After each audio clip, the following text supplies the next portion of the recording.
this place is, man. I've lived here for about, 5 years? And the last 5 years, it's unreal. I mean, in 47 minutes, there was already 9 deaths. In 47 minutes? On the street. People are dying from what? Drugs.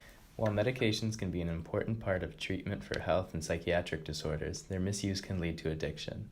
The story of widespread opioid use in the U.S. is not a new one, but this epidemic really took root starting in the 1980s. One of the nation's most destructive criminal problems began through then legal channels.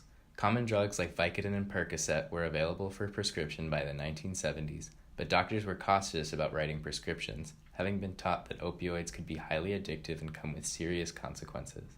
Today, companies like Purdue Pharma aggressively and sometimes misleadingly market OxyContin and other opioids for more than just end-of-life pain, but for everyday chronic pain. And once these prescriptions run out, patients who grew dependent on the drugs are left with no option but to turn to heroin to support their addiction.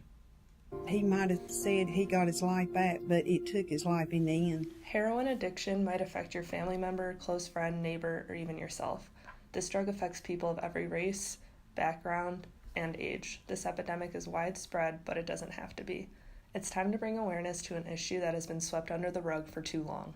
Deaths from heroin overdoses have increased over 500% in the past 15 years, and this number will continue to increase unless something is done. People addicted to heroin will face lifelong consequences and health issues if they don't receive help now. Although your doctors are experts in their field, it can never be harmful to do your own research. Now, with the availability to reliable online resources, it is indeed possible to learn more about the medications and treatments prescribed by your doctor.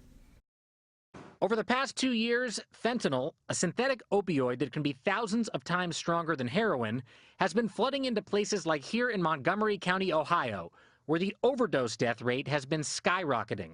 In May, the county passed last year's number of deaths, and officials estimate this year's total will be double that.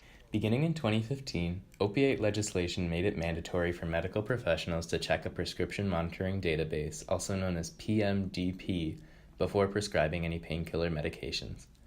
The monitoring database serves as a collaboration between healthcare practitioners and pharmacists, supporting the medical use of controlled substances while limiting their abuse. Support is out there. Rehabilitative services, community alternative sentencing centers, GROW programs, and a host of other valuable resources are becoming more common in communities struck with this epidemic. As awareness increases, the tide is changing. It is time to help people with addiction and support struggling communities. If we come together, this is a problem we can solve.